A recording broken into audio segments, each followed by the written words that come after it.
Primetime's been watching the Democrats pretty closely this year. Everybody from Hillary to Gavin Newsom's looking to knock Joe off the throne. But what about the Republicans? Who's going to be the Republican nominee for president? Well, it looks like it's going to be a crowded field. A lot of people are sniffing around. Some you know, some you don't, and some you don't want to know. Well, Primetime's going to be kicking the tires on all the candidates. We'll have a couple of Republicans on next week to see what they're all about. Now, out of everybody who's announced, Trump's in the lead, and we'll show you the polling in a second. But we're now seeing another guy from Florida make moves. Ron DeSantis is reportedly telling people in his circle he's set on running. Sources tell the Washington Post he's going to declare in May or June. DeSantis has $70 million in the bank left over from his run for governor, and some DeSantis super PACs are coming alive. Now, I don't know how it could be more obvious, but Ron DeSantis is in Iowa today. If you talk to Floridians, there's no drama in our administration. There's no palace intrigue. They basically just sit back and say, okay, what's the governor going to do next? And we roll out and we execute and we do things and we get things done. And in the process, we beat the left day after day, week after week, month after month, year after year. No drama, Ron. That's a clear shot at the former president. No drama and execute. We're going to see those themes repeated from the DeSantis camp. DeSantis winning the Iowa caucus would be very big. Trump didn't win Iowa in 2016, so the door is open. And polls there have Trump and DeSantis neck and neck. 80% of Republicans say they like Trump. 75% say they like DeSantis. In Florida, DeSantis beats Trump in the Republican primary, 52-27. This is according to a University of North Florida poll.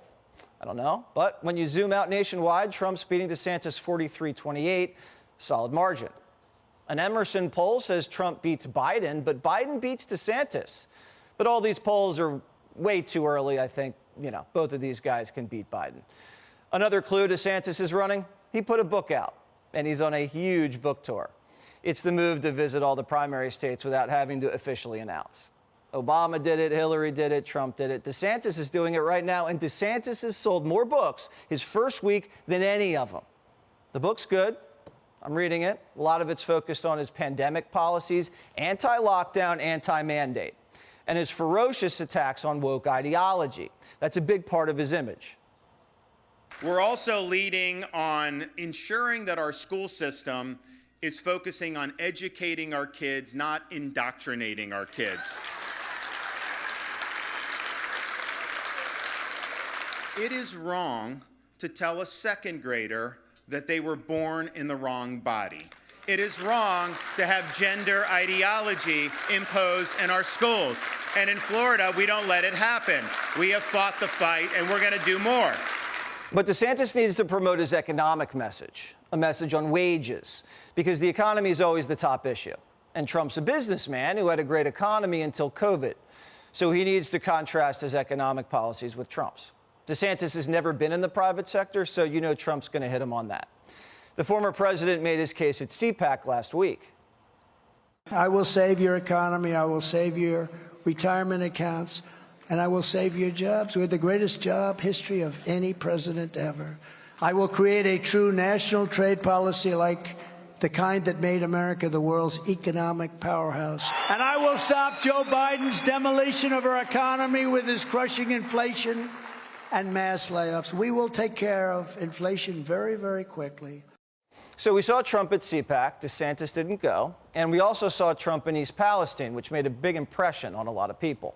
And the former president's also going to be in Iowa. He's going to be there on Monday talking about education, which is kind of DeSantis's wheelhouse. Interesting. There's also already been buzz about Donald's VP shortlist. All women. Carrie Lake. She's a big personality who's already told DeSantis, wait, your turn, Ron. And Nikki Haley, another option. She's running for president and is also in Iowa today. Kristi Noem, also on the list, the governor of South Dakota, an attractive candidate. And Sarah Huckabee Sanders, a good friend of this show, who's now governor of Arkansas. And Trump's already workshopping some nicknames for DeSantis. None of them have really stuck yet. Ron DeSanctimonious, Ron Dishonest, Ron D'Establishment, Tiny D, and Meatball Ron, which was just a rumor. Trump says he's not considering Meatball Ron. DeSantis is doing something that nobody has ever been able to do before, though. He's staying disciplined and not taking Trump's bait.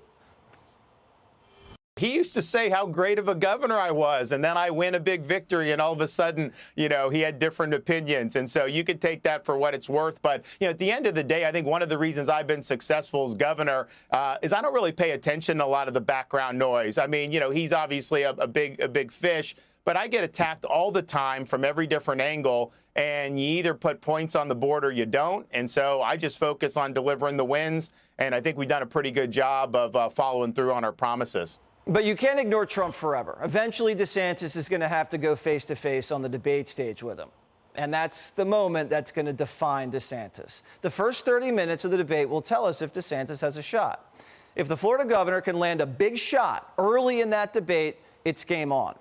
It's not enough for him to just sit there and weather the blows. He needs to come out big and draw blood, show that he's got what it takes.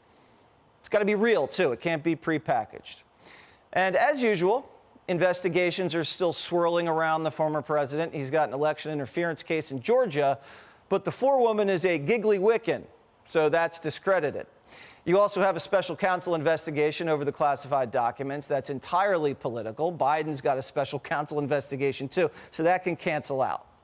And then you have the Stormy Daniels case in New York. The DEA here, Alvin Bragg, is going to go after Trump on a misdemeanor business accounting charge, and then trying to tie it to a federal beef for campaign finance, since he paid off Stormy before an election. Like, he wouldn't have paid her off anyway. So even if he gets a federal conviction, it's still not mandatory prison time. And even the New York Times said this is an exotic and untested legal prosecution strategy, never even been tried before. Here's Trump on that case. Radical left Democrats, the fake news media, and the Department of Injustice to bring charges against me for now ancient, no affair story of Stormy Horseface Daniels. No attraction. So Donald Trump and Ron DeSantis, big names, a lot of excitement, both in Iowa over the next 72 hours. It is on. And Primetime is going to cover it honestly. Hey, Sean Hannity here. Hey, click here to subscribe to Fox News YouTube page and catch our hottest interviews and most compelling analysis. You will not get it anywhere else.